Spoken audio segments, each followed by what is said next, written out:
Good evening, everyone.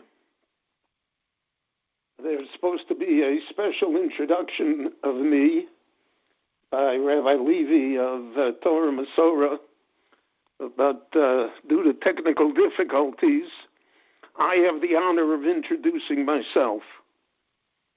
And therefore, anything I would say would be underrated. So we're going to let it go the way it is, except that I want to thank Torah Umesorah for organizing this, and I want to thank the Mechanchim and Mechanchos and whoever else is listening for paying attention to the words that I have to say. I was thinking quite a few days as to how I want to address this issue. There have been those who are wiser than I am, who have searched for causes, basically defects in Jewish society, which helped bring this heavenly scourge upon us. But that's not my department. I cannot read the will of heaven. I do not understand many of the great things that have occurred and that will occur. And I'm a great believer in the words of the prophet, Kilo machshavosai machshavosechem velo darchechem drochoi num Hashem. There is an indelible line between heaven and earth, between the Creator and human beings, and we never really crossed that line. And once we accept that, so I think we should turn our attention not so much to the past, and even not so much to the present, as to the future. And for that, I want to offer a few insights that I think will be of value and can help put things into some perspective. But we live in a biblical time. It's a biblical narrative. When this is over, we will be Noach leaving the Teva. We will have seen the end of the world as we knew it a few months ago, and we will be stepping into a new world. I don't know what that new world will look like, but I am quite certain that will not be exactly the old world that we knew. It will take many, many years, maybe even decades, for society generally throughout the world, because this is not only Western society, Europe, the United States, the Jewish people, but it's the whole, all of mankind smitten by this. And no matter how hard we try to rebuild and how quickly we do so, it's going to take time. It took an entire decade and a world war for America to recover from the 1930 Depression. And the aftermath of the First World War lived on till our time. So we are really what Noach was. He opened up the ark, and he stepped out, and no one was there. And so he had to rebuild the world. And he thought somehow that the world would rebuild itself. Chazal tell us, Rashi quotes it, we teach it to our children, that Vayochel Noach Isho Adoma Rashi says, Nasa chulin. Chulin means you lose your perspective. You don't see anymore the holiness, the morality, the big picture. Chulin is like hole. You see the little sands. You see the grains in front of your eyes. And therefore, Vayita Kerem, he planted a vineyard, and he made wine, and he drank, and he became drunk, and the rest of the story unfolds.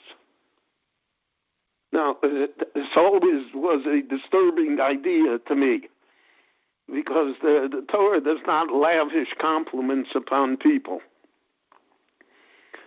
We don't find in the Torah, Ravagon, Atzadik, Chusa, Yogain, Oleinu, none of that exists. And the Rambam, when he speaks about Avraham Avinu, says, Olav Shalom. So the Torah is not given to hyperbole. It's not given to false compliments. And yet, the Torah says, Noach ish tzadik tomi moya b'dorosov eso Elohim misalech Noach. Noach's the greatest. It doesn't say by Avraham Avinu that. It doesn't say it even by Moshe Rabbeinu. Moshe is called Eved Hashem. Tzadik tomim eso Elohim misalech Noach. So how did it go wrong? What was the basic mistake? And then there is rabbinic literature that fills volumes. The differences between Noach and Avram. What are we supposed to learn from it? But one of the ideas that I always felt had traction, at least logic, was that Noah thought that after the Mabul, mankind had learned its lesson. Could never again be Vatimolei or its Chomos. Never again would people behave in such a fashion. Look what happened. And therefore he felt that, so to speak, he had very little duty regarding rebuilding the world. The world would rebuild itself. And it would rebuild itself, he felt, in his image. He didn't see that lurking within his own family lays the seeds for the destruction of the world once again. To such an extent that the Lord, so to speak, has to make a commitment that he will not destroy the world again, because the world is worthy of destruction. But the lesson is that destruction doesn't change people. And it's an eternal struggle within us against evil, against desire, against greed, against hubris, against arrogance. And that if you're not willing to engage in that struggle on a regular, continuing basis, if you think that somehow you can take your foot off the pedal and you have time to plant the vineyard and make wine and the world will take care of itself, that's an error. That's a significant error. And from that stemmed Chom and Canaan and all of the other problems that are recognized and described by the Torah and throughout all of Jewish life. So Noah's example is not that of Avraham Avinu. Avraham Avinu is Asor Nisyonos Nisnas Avraham V'Omad B'Kulam. we got past number one and number two. He didn't say, well, okay, now it's all taken care of. Now we can go ahead and, I can do what I want. Omad b'kulam. You have to be able to withstand all of them. And you have to withstand it at all times. Now, I remember something that the Ponevezh Rav told me 50 years ago, maybe 51 years ago, when I was in Miami Beach, and he was in Miami Beach for the winter, and I spent time with him. He was one clever Jew. And Chacham Adif Minovi. In Yiddish, there was an expression, it's besser zu verlieren mit a nar, mit a Chacham wie gewinnen mit a nar. It's better to lose with a wise man than to win with a fool.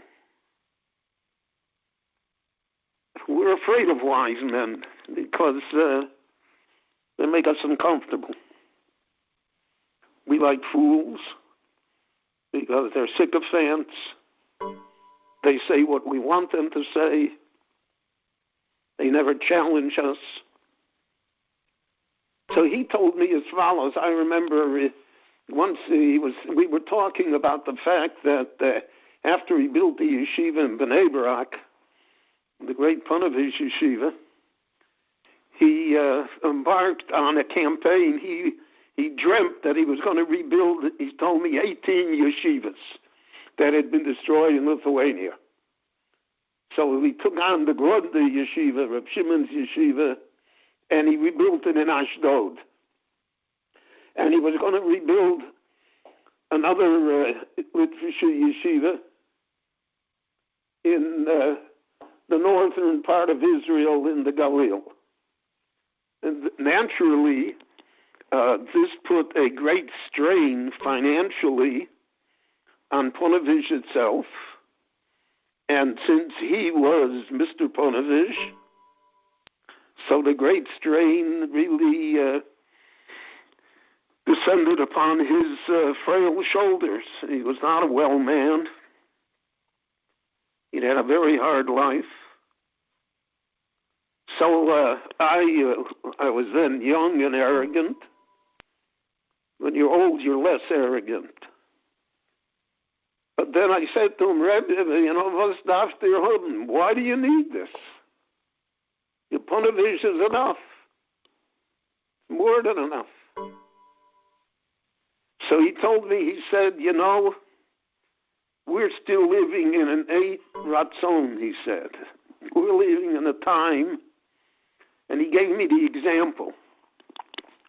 He said, if God forbid a child is ill, and very ill, and is transported to the hospital, and the doctors struggle to save the life of the child, and eventually they are successful, and the child becomes better, and then the doctors one day say the great news, he can leave the hospital, and he comes home. So he said, when the child comes home, the parents don't know what to do. Whatever toy he wants, well, he wants ice cream 3 times a day, whatever. So great is the gratitude that the child is here. But he says that only lasts a certain period of time. That cannot be the way to raise a child for the entire childhood. That cannot be. So it therefore has a limit. So he said to me, the Jewish people were in the hospital. He was talking about the Shoah. The Jewish people were on the verge of destruction. He said, miraculously, somehow we survived. Terrible losses, 1/3 of the Jewish people. But the Jewish people survived. So the Ribono Shel Olam, he said, like a doting parent, He gave us whatever we wanted. In his words, he said, you wanted a Medina? I gave you a Medina. You want to rebuild Torah? Anybody. He said it to me, his words, he said, anybody can be a Rosh Yeshiva. Open a yeshiva. You want money? You'll see the Jewish people become wealthy. But he said that won't last forever. And he said to me prophetically, I thought of it for the last few days, cooped up here in the house. He said maybe the last 50 years. But there'll come a time when that door is closed. And when that door is closed, he said, we'll have to do it on our own. We'll have to rebuild the Jewish people by the dint of our efforts, by the talent that we have, but mainly by the sacrifice that we have. He said the last great test of Avram Avinu is sacrifice, the Akedah. And that's how we will survive. He said, Abiyas Agoel. I've thought of that over the last, I'm here in the house by my daughter for the last 2.5 weeks. Haven't gone outside except to take a little walk around the block. Completely divorced from human society. And I thought that, he's right, the 50 years ran out. So now we have to do it again. There was a time in America when the day school movement began, so there was nothing.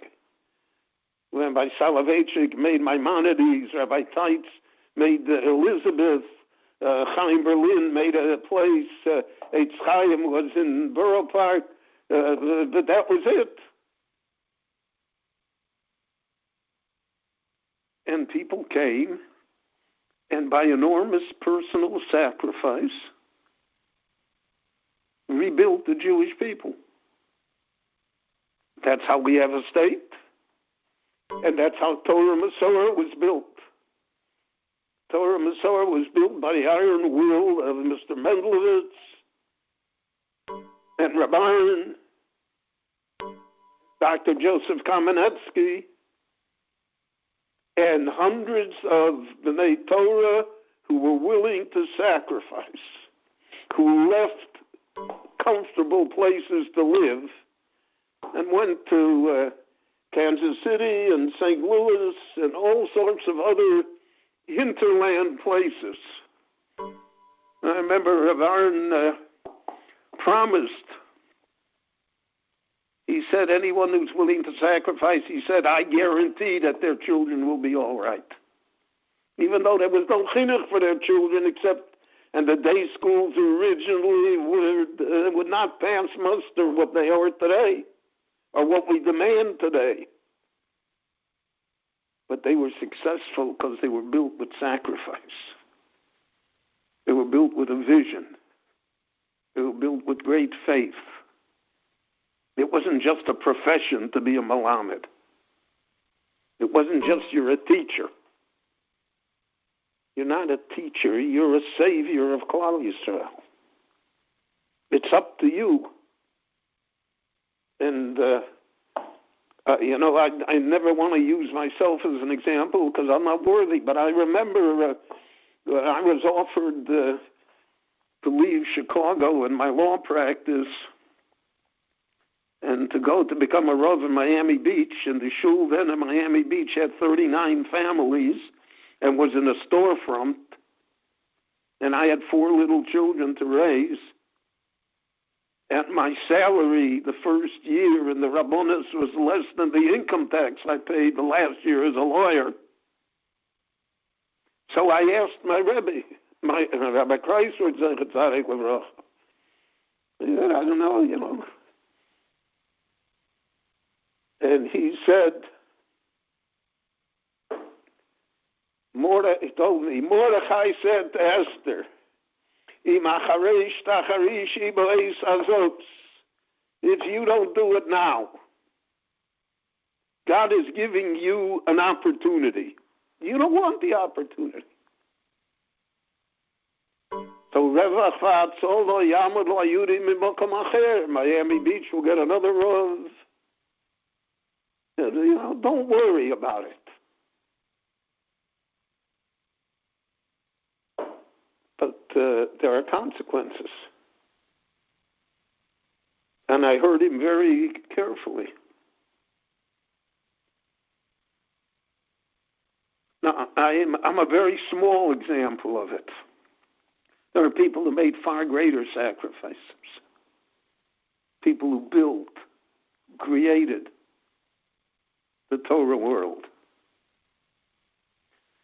But we should not think that the Torah world will exist by itself.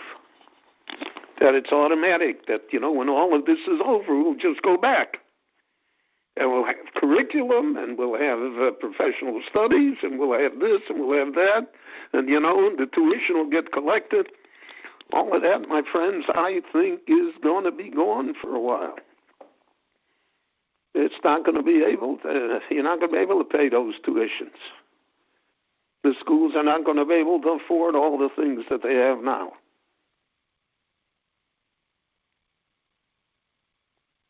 When I went to the Chicago Jewish Academy or to the yeshiva in Chicago, we didn't have any facilities. We had a building, but, with classrooms, that's it. There was no gym, and there was no this, and there was no special studies, and there was nothing. That was it. It was meat and potatoes. But we had Rabbeim who were willing to go to the end of the world so that the Talmidim would somehow, not that they would be the Vilna Gaon, not that they would be Machadish like a Chaim, but that they would be Jewish, that they would marry Jewish, that they'd be Shomrei Shabbat, that they'd be good Jews. And therefore they taught us values. I look back at it, they taught much less knowledge than values. In today's world, we teach knowledge. How much do we pump into them? So many times you have people who know a lot, but they have no concept of values. They have no concept of what Judaism really is. It doesn't make any difference what costume they wear.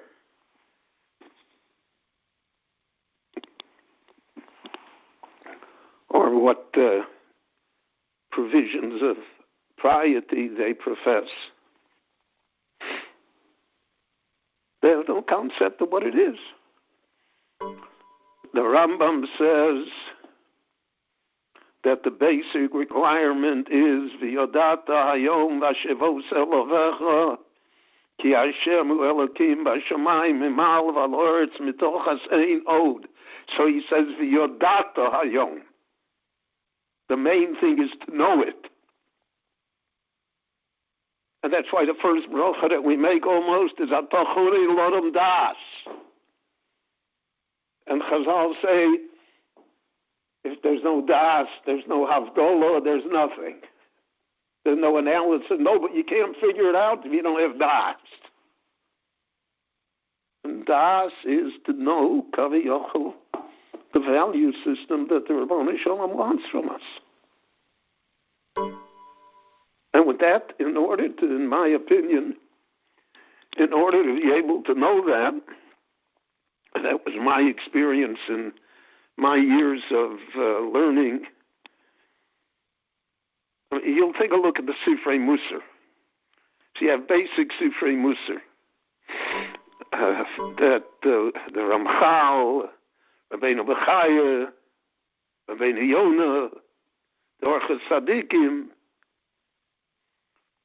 90% of the text are psukim from Tanakh. In fact, that's why the Ramchal says in his immortal introduction to the Mesilas Yesharim, I'm not coming to tell you anything new. I'm only coming to remind you of things that you know.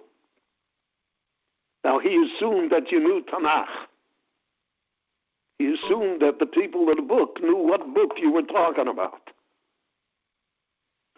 To a great extent, that's not really a valid assumption today. And if you don't know Tanakh, then you don't know the value system. And I'm not talking about knowing Tanakh, every word, what it means. I mean, Jews recited Tehillim for millennia without knowing exactly what every word meant, but they knew what Tehillim meant. Now, I'm not saying that you shouldn't know what it means, but there are a few psukim that should be baked into you. My Rebbe always used to say, what does God want from you? Himasos mishpot, ve'avas chesed, v'atznei aleches im Elohecha. That's what God wants from you. So he used to say, was wegen Teisvus? Doesn't he want you to know Teisvus? So he used to say that's the Hatznei Aleches. Hatznei Aleches is to know that you can know the value system and you can be a great and good Jew and not know every Teisvus. That doesn't mean that if you have the capability to know it, you should know it, certainly. But the value system is not dependent on that.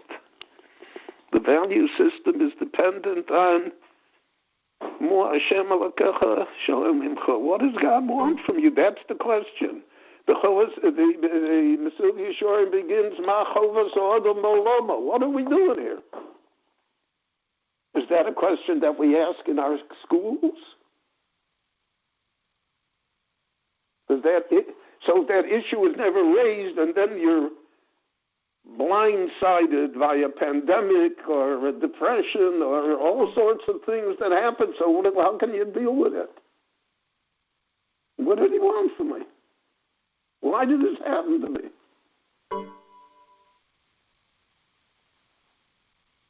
So that's very important. There's another pasuk that I think, at least it was drummed into me over and over again. Ko Amar Hashem, the Navi Yirmiyah says, Al Yishaleh La'Osher Be'Oshro, Val Yishaleh La'Gibor B'Gvuraso, Val Yishaleh La'Chocham B'Chochmoso, Kim Bezos Yishaleh La'Misalol, Haskel v'yodea osi. So he used to say like this. What's the pshat? Osher v'oshro. So we think the rich man, so he made a lot of money. You know, we know that the money many times is only a fortuitous thing. And we also know it's easy come, easy go, as anybody can testify over the last few weeks. And people are destroyed by the loss of money. The Mam'leaches used to sing, Godam doeg alibud domov, veino doeg alibud yomov. Domov veinom ozrim, yomov veinom chozrim. Okay, that's a hard lesson to learn. Now, the Jews who lived through the 1930s and 1940s learned that lesson. And that's why they and their children were able to build Torah Umesorah. But when you're raised, as we have raised our generations, that there never is a shortage, and that whatever you want you can get, so that's a pretty rude awakening. That's Noah coming out of the Teva. There's nobody there.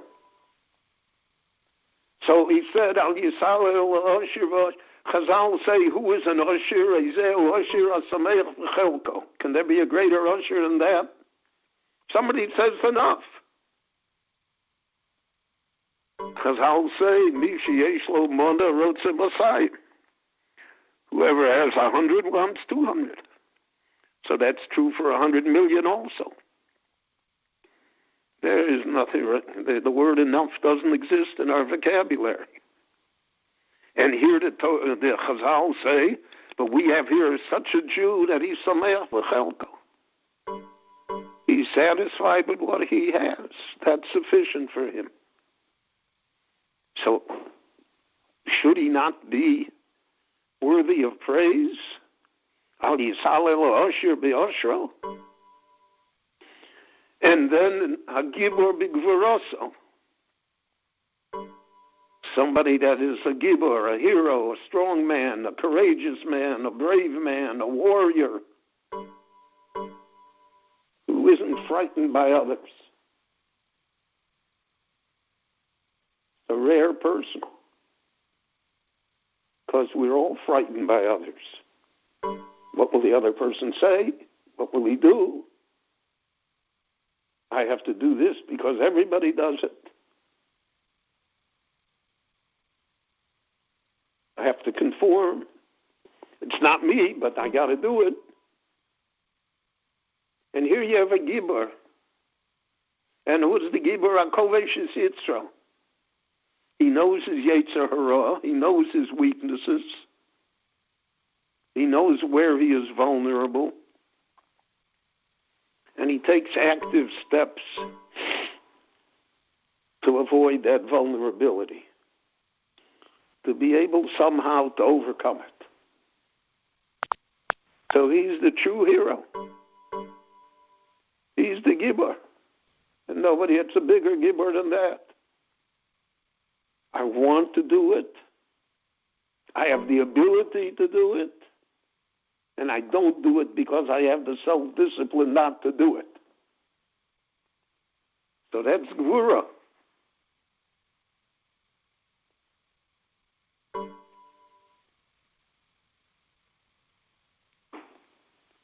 I once heard somebody say as a joke that all Yiddish jokes have a kernel of truth to it, that why when a person, for instance, reaches my ages, why is he called Gvuros and Shmonim Gvura? So he said, a very clever man, said by the time you reach 80, you figured it all out already. You know all the nonsense. But you. So that is the Gvura of age. That you don't make yourself the expert simply because you're old. But then it says, the Chacham b'Chachmoso, the wise man should not praise himself because of wisdom. Well, the Chazal say, Ezel Chacham, who is the wise man, Aroes Hanolod, that he can see the consequence, well aware of the future. You know, we all live in a time of unintended consequences. Every time a law is passed by a legislature, the law can look to be the greatest law, the most perfect law, the one that we just needed, marvelous, but it has unintended consequences that no one can foresee. And because of those unintended consequences, it works many times against the law itself. An example I heard just now about this stimulus bill that was passed here in the United States to revive the economy after this is over. So they made new provisions in unemployment insurance. So I heard one of the senators who criticized it, he said, if a person works, he pays the minimum wage. Let's say he's an entry-level job, he has no skills, there's no high school diploma, works 40 hours a week, he gets $15 an hour, he gets $600 a week. Under the terms of this unemployment bill, he will get $926 a week. Why should anybody go to work? Now, that was the intent of the bill, was that people should work. The intent of the bill is that we want the economy to revive. But here you have an unintended consequence built right into the bill. That the guy will figure out that he makes $600 a week working, and he makes $926 a week not working. What's he going to do? So the Chacham is such a Chacham, a Rosh Hanolah, he even knows the unintended consequences. Nevertheless, the Navi says, Al Yishalel. There's nothing to be, that's not it. Kim Bezos Yishalel Am Yishalel. You want to be proud of something? You want to praise yourself? Haskel V'yada Osi. Know me. Know what I want. Know what lies behind all of this. My Rebbe used to say that behind the Shulchan Aruch is doch the Rebbeinu Shalom. So no, so it's an instinct, and that instinct only teachers can provide. Parents can provide it too, but the parents today are themselves the victims. But those who are on the front line every day in the classroom, values, that's what to teach them. We're going to rebuild the Jewish people. We're going to build it better. We're going to learn from our past errors. We're not going to fall into the same ways. And we're going to teach Hatznei Aleches im Elokecha. Less is more. And we're going to teach to know God. I have a famous story that I always told in my years in the yeshiva. I've told it in my years in the Rabbonis. But it's, to me, it's the bedrock story. When I came to New York, Rabbi Rosenberg, Zecher Tzadik Bavrocha, Rabbi Alexander Rosenberg, was still the head of the OU Kashrus division. Rabbi Rosenberg had a very, very soft spot for the Nitzolei Shoah because he knew them in the camps. He went there right after the war. He spent a few years helping. He created Shchita, he and the Kloisenberger Rebbe. He was a remarkable person. He's like, there are many, many great people in Jewish life that never really get their due. If there's kashrus in America today, it's because of him. Everything is built on what he built. In any event, but when you were the head of the OU, people came to you with all sorts of propositions.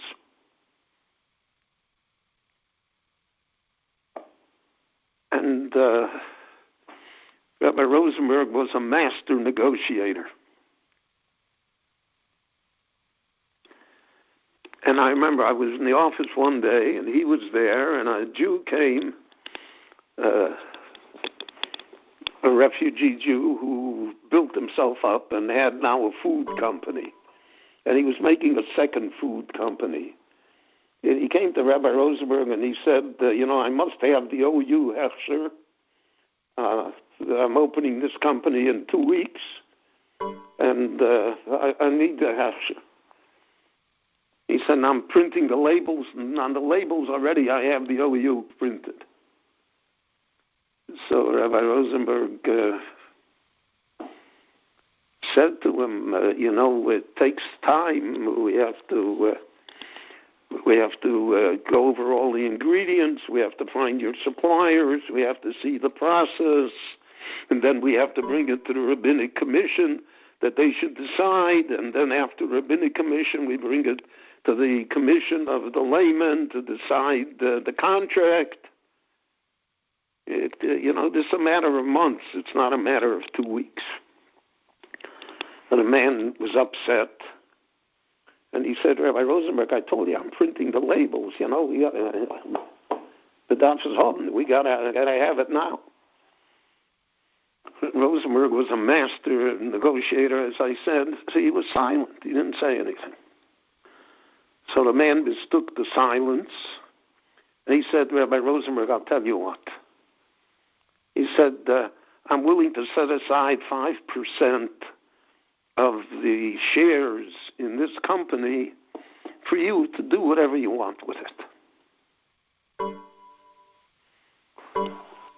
Rosenberg didn't say a word.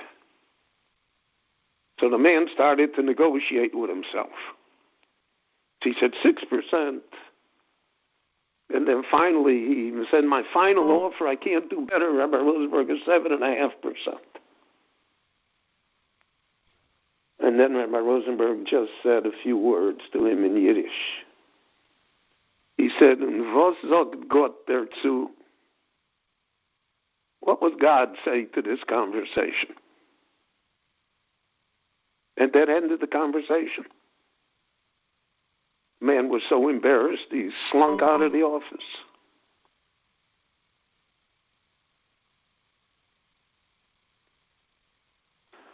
But that's a good question. Was sagt Gott? What does God say about these things? And these are basic questions of life and of values, that it's the job of the school, of mechanchim, mechanchos, of parents, of Jewish society generally to ask. You don't hear anybody ask these questions.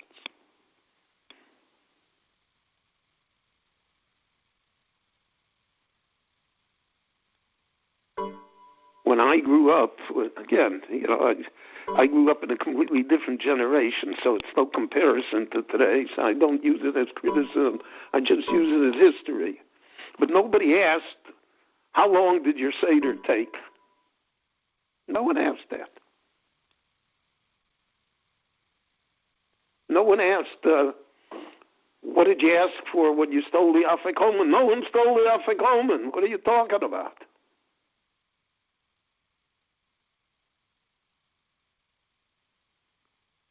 No, and certainly no one asked, where did you go for Pesach? I was home. Pesach was home. So this year, Pesach is also home. And there are many people who are disturbed, troubled, challenged, confused by that idea. But that's Haskell V'Yadaya, you see. I don't speak for heaven, but I think heaven has a good chuckle out of all of this.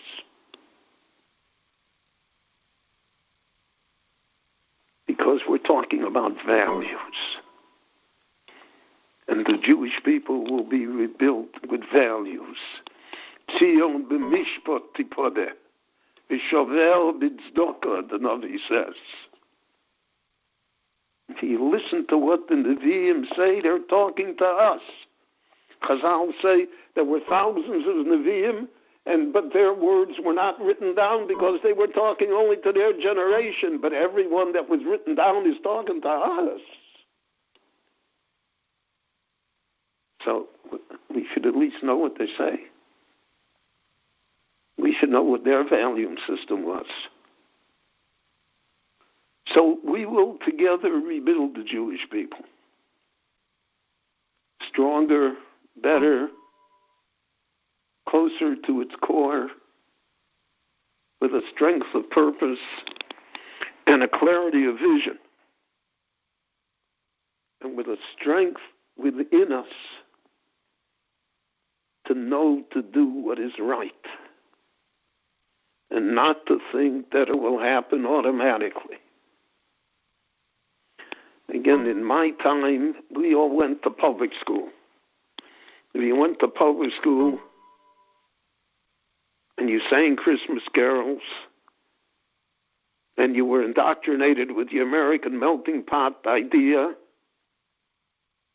so I wonder how so many of us remain loyal Jews.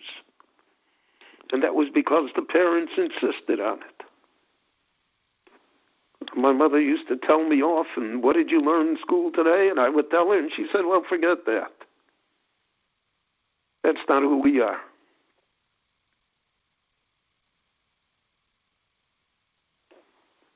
But today, we pursue them. We don't know who we are. So then the value system of the Western world becomes our value system. Every fad becomes acceptable. The more ludicrous, the more acceptable. So we have a great task ahead of us when we get out of the ark. We are capable of it. We have the ability to make it happen. The proof of the matter is that we did so 70 years ago under really overall worse circumstances. But we have to be willing to recognize it, deal with it, and have the strength and courage and sacrifice to be able to create and do what we know is good and noble and correct and eternal. I want to thank you all for listening. I want to wish you good health. Everyone should take care of themselves. And the Mirz Hashem will hear B'suras Tevis, Yeshuas v'Nechomas, Chag Kosher v'Sameach. Thank you.